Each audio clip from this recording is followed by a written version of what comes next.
नमस्कार मेरे प्यारे साथियों, मैं हर्ष तिवारी आप सबका स्वागत करता हूं आपके बहुत ही प्यारे चैनल वर्ल्ड फेस के अंदर। आज है 23 अप्रैल और शुरू करते हैं 23 अप्रैल के बहुत ही शानदार करंट अफेयर्स को। साथियों, जैसे कल आपसे मैंने क्वेश्चन ये पूछा था कि अभी हाल ही में यहाँ पे एस सुब्रमण्यम रमन जी को किस बैंक का चेयरमैन और प्रबंधक निदेशक बनाया गया है, चेयरमैन और मैनेजिंग डायरेक्टर बनाया गया है। इसका सही आंसर है पे SIDBI, that is a small industrial development bank of India. Yes, आज का पहला क्वेश्चन आपकी स्क्रीन पर यह है कि यहाँ पे भारत की रैंक क्या रही है इस बार ग्लोबल एनर्जी ट्रांजिशन इंडेक्स में। तो भारत की इस बार जो रैंक है मेरे साथियों ग्लोबल एनर्जी ट्रांजिशन इंडेक्स में, वो है यहाँ पे कितनी, 87। यस, तो 115 कंट्रीज की लिस्ट में से भारत इस बार रहा पे कितने नंबर पे, यहाँ पे 87 नंबर पे। आपसे क्वेश्चन पूछेंगे, इस बार इसकी जो रैंक है वो थोड़ी रिड्यूस हो गई है। तो इंडिया की इस बार जो रैंक है वो है 87 position among the 115 countries in the energy transition index. और जिसे मेरे साथियों अकॉर्डिंगली किसके द्वारा डेवलप किया गया, तो आंसर पे वर्ल्ड इकोनॉमिक फोरम के द्वारा इसे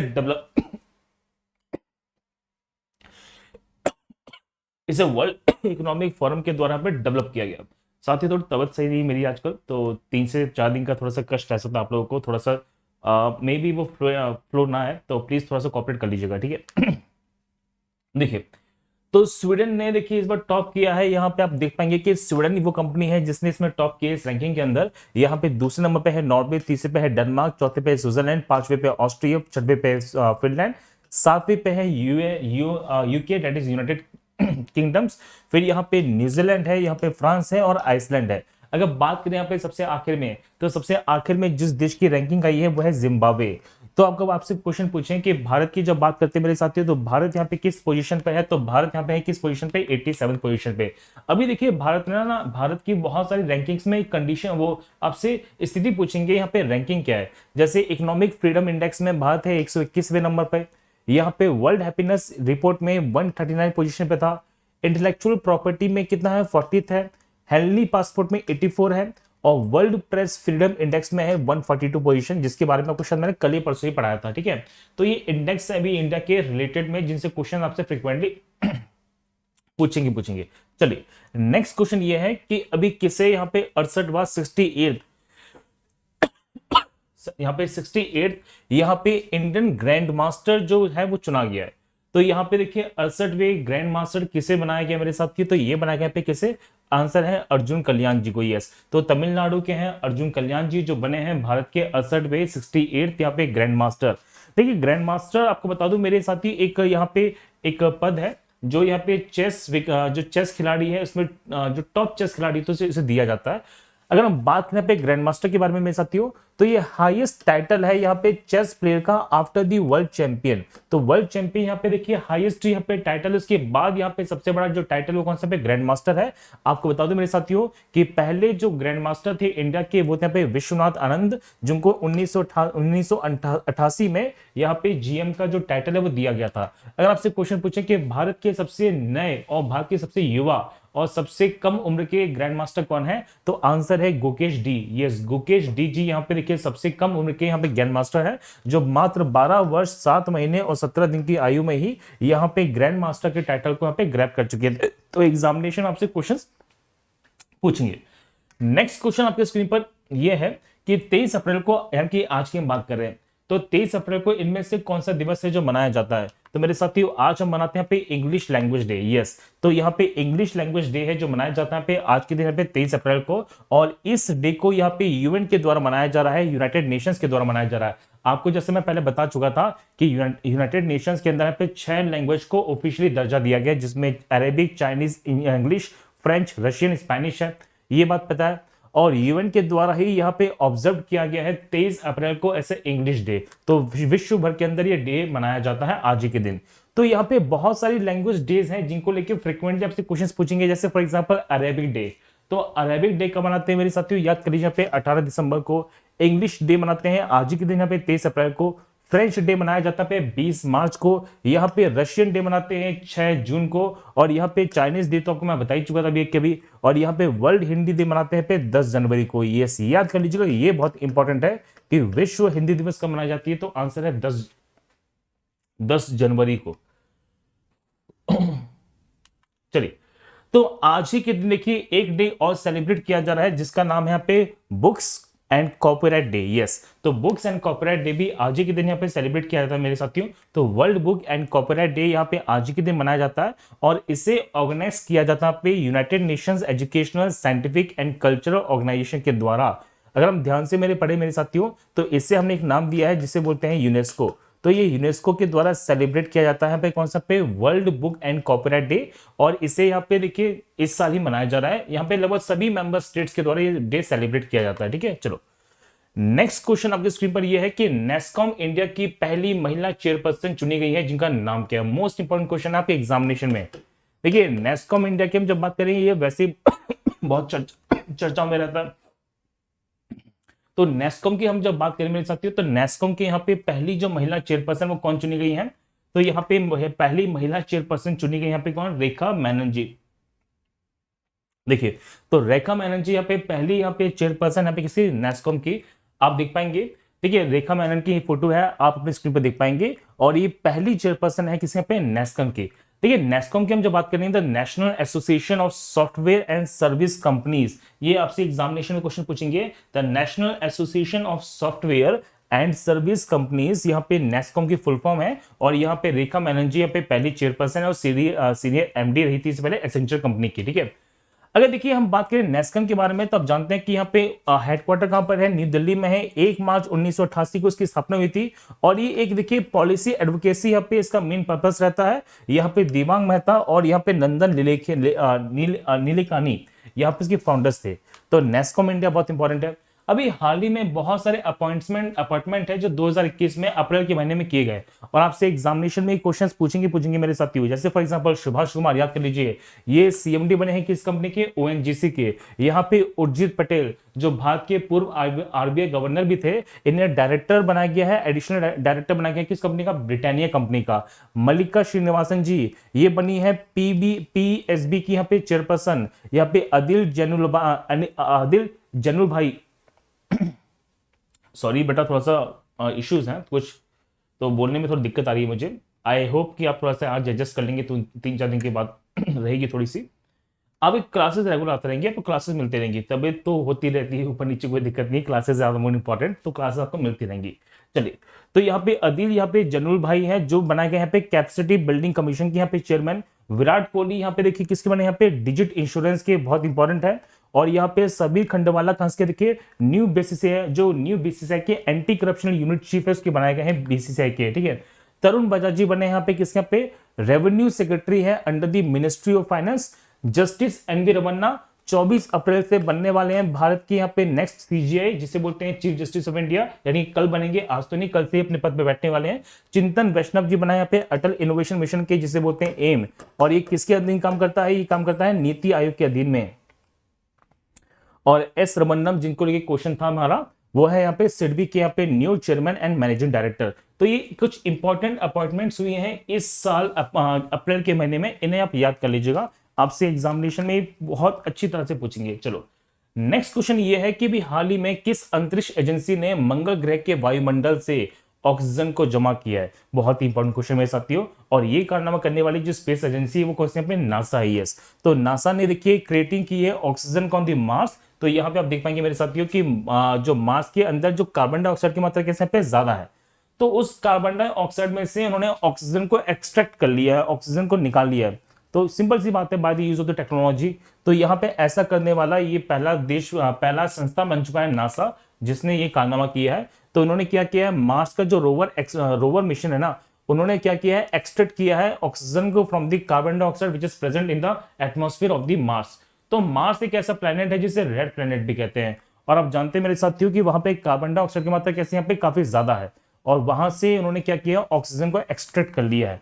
अगर मार्स की बात करेंगे तो ये सन से चौथा प्लेनेट है, और पृथ्वी से देखा जाए तो बहुत छोटा प्लेनेट है, लेकिन एक पृथ्वी के अलावा एक ऐसा प्लेनेट है जिसपे जीवन की संभावनाएं बहुत अच्छी मानी गई है, और बहुत सारे मिशन हैं जो मार्स के यहाँ पे चीजों को निकालने के किए जा रहे हैं। आपको बता देखिए नासा ने कारनामा किया है जिसे 1 अक्टूबर 1958 को यहाँ पे फाउंडेड किया गया था। आपको ही पता होगा मेरे साथियों कि नासा और स्पेसएक्स ने मिलकर यहाँ पे कार्यक्रम चलाया था जिसके अंदर 4 एस्ट्रोनॉट्स को कल यानी कि 22 तारीख को ही यहाँ पे स्पेस में भेजा गया था, जिसके ऊपर मैं आर्टिकल यहाँ पे पिछली क्लास में कवर कर चुका हूँ। चलिए नेक्स्ट क्वेश्चन यहाँ पे ये है कि हाल ही में गोदरेज कंपनी ने किसके साथ यहाँ पे साझेदारी की है? तो मेरे साथियों, गोदरेज कंपनी ने यहाँ पे साझेदारी की यहाँ पे नॉर्दर्न रेलवे के साथ में। यस, अभी क्या हुआ है जरा समझिए। तो गोदरेज कंपनी का ये कहना है कि हम जो नॉर्दर्न रेलवेज है ना, वहां पे जितना भी ड्राइविंग स्टाफ है, रेलवे स्टाफ है और जितने भी पैसेंजर्स हैं, उनके हाइजीन को प्रोटेक्ट करने वाले, उनकी हाइजीन को बढ़ाने वाले हैं, जिसके लिए सैनिटाइजर, फेस मास्क हम प्रोवाइड कराएंगे। गोदरेज कंपनी का ऐसा कहना है। तो ये बहुत अच्छा इनिशिएटिव है जो गोदरेज कंपनी के द्वारा लिया गया है। तो कंपनी प्रोवाइड कराने वाली है पैसेंजर्स को, रेलवे स्टाफ को यहाँ पे गोदरेज प्रोटेक्ट किट है, ये प्रोटेक्ट किट, ठीक है, जिसके अंदर यहाँ पे branded personal home hygiene products रहने वाले हैं, जैसे सैनिटाइजर है, रीयूजेबल मास्क है, वो सब इसमें रहेंगे। ये बहुत अच्छा इनिशिएटिव है। ऐसा इनिशिएटिव और को भी लेना चाहिए। देखिए, तो आपको बता दूं मेरे साथियों कि जो नॉर्दर्न रेलवे जोन है, ये one of the best railway zone है इंडिया का। आप जानते हैं कि हमने इंडियन रेलवेज को बहुत सारे जोन्स में बांटा हुआ है, जिसका हेडक्वार्टर पड़ता है न्यू दिल्ली के अंदर।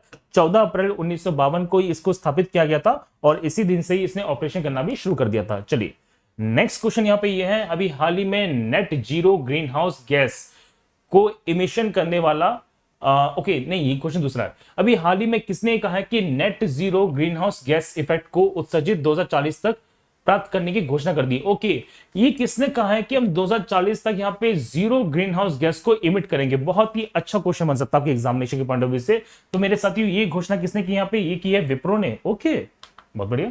तो विप्रो ने यहाँ पे कह दिया है कि हम 2040 तक यहाँ पे जीरो ग्रीन हाउस इफेक्ट, जो जीरो ग्रीन हाउस गैस है, उसे एमिट करने वाले हैं। देखिए, ये तो बहुत अच्छी बात है मेरे साथियों।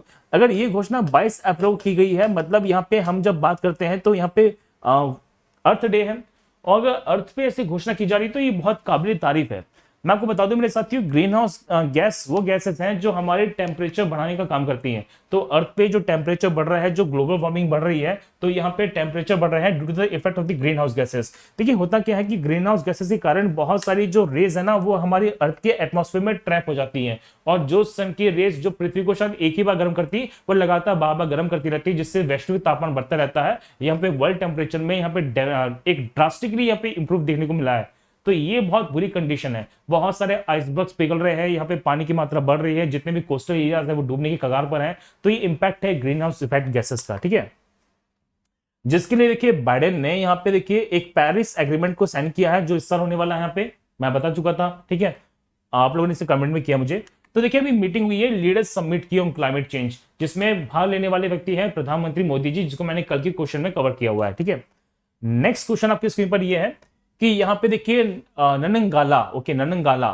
तो यहाँ पे ननंगाला 402 पनडुब्बी है जो किस देश से संबंधित है, और ये यहाँ पे देखिए लापता हो गई है। तो यहाँ पे आपसे पूछेंगे कि यहाँ पे देखिए KRI, यहाँ पे KRI ननंगाला, यहाँ पे 402 पनडुब्बी है जो किस देश से संबंधित है मेरे साथियों? तो ये पनडुब्बी खो गई है किस देश के? यहाँ पे इंडोनेशिया के। ओके, तो यहाँ पे देखिए इंडियन नेवी ने ना बहुत सारे जो जहाज जो डिस्पैच कर दिए है इस पनडुब्बी की खोज के लिए। तो यहाँ पे DSRV को यहाँ पे डिस्पैच किया गया है। तो यहाँ पे असिस्ट करने वाला है इंडोनेशियन नेवी को for the search of the missing submarine, ठीक है। तो यहाँ आप देख पाएंगे कि भारतीय यहाँ पे जल सेना है, तो भारत की जो जल सेना उसने DSRV को, that is deep submerge rescue vessel, इसको पे डिस्पैच कर दिया है, जो यहाँ पे इंडोनेशिया की जो सबमरीन है, यहाँ पे जो सबमरीन है, तो उसे यहाँ पे देखिए खोजने वाली है, जिसमें 53 व्यक्तिगत जो क्रू है ना, वो भी शामिल है इसमें। चलो मेरे साथी, तो ये छोटा सा आपसे एग्जामिनेशन में क्वेश्चन पूछेंगे। इंडोनेशिया, देखिए आपको बता दूं कि साउथ एशिया में ये बहुत बड़ा आर्किपिलागो है। आर्किपिलागो का मतलब होता है द ग्रुप ऑफ आइलैंड्स। तो साउथ एशिया में सबसे सबसे बड़ा जो आर्किपिलागो है ना, वो यहाँ पे इंडोनेशिया का है, ये आपको बात पता होनी चाहिए। और सुमात्रा, जावा और ऐसे बहुत सारे आइलैंड्स हैं जो यहाँ पे बने हुए हैं। देखिए, भारत का जो सबसे सदर्नमोस्ट पॉइंट है जिसका नाम है इंदिरा पॉइंट, तो इंदिरा पॉइंट से किस देश की दूरी सबसे पास पड़ती है? तो आंसर है इंडोनेशिया की सुमात्रा की। ये छोटी छोटी बातें को पता होनी चाहिए। और 2000 छोड़ो, इसमें आगे चलते हैं, चलो कोई दिक्कत नहीं। नेक्स्ट क्वेश्चन यहाँ पे ये है, नेक्स्ट क्वेश्चन यहाँ पे देखिए ये है कि इनमें से किसे रासायनिक हथियारों के निषेध संगठन, that is organisation for the prohibition of chemical weapons, का एक्सटर्नल ऑडिटर चुना गया है? यहाँ पे लेखा परीक्षक चुना गया है। तो मेरे साथी ये चुने गए हैं भारत के CAG, जिनका नाम है CG मुर्मू। यस, तो CG मुर्मू यहाँ पे चुने गए हैं यहाँ पे देखिए ऑडिटर जनरल है जो यहाँ पे सीएजी है, सीजी मुर्मू, वो चुने गए यहाँ पे external auditor for Hague based OPCW, that is the organisation of for the provision of the chemical weapons. देखिए ये बहुत बड़ी घटना है, आप देख पा रहे हैं कि किस प्रकार से जैविक हथियारों को बढ़ावा जा रहा है। देखिए कोरोना हो सकता है ये एक प्रकार का जैविक हथियार ही है, बायोलॉजिकल वेपन है। देखिए बहुत सारे थीसिस हैं, बहुत सारे थ्योरीज है कि यहाँ पे किस प्रकार से जैविक हथियार यहाँ पे बहुत ज्यादा खतरनाक हो सकते हैं।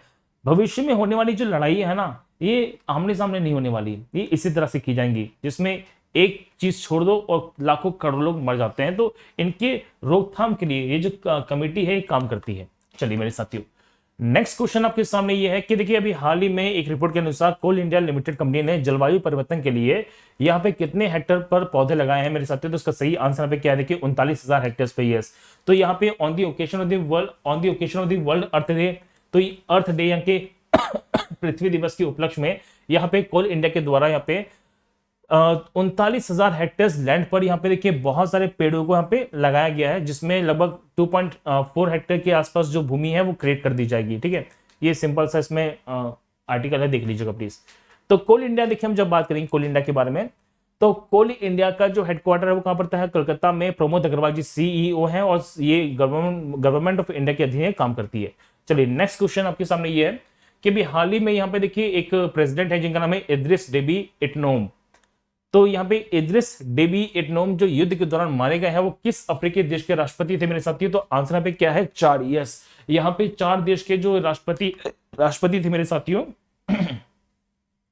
यहाँ पे इद्रिस देबी यहाँ पे इटनोम, उनको देखिए यहाँ पे कुछ रेबेलियंस ने यहाँ पे मार दिया है जब वो यहाँ पे सर्वे करने गए थे बाउंड्रीज का। तो इसकी ऑफिशियल न्यूज आई है। और आपको बता दो कि अभी हाल ही में अप्रैल के महीने में चुनाव हुआ था और ये दोबारा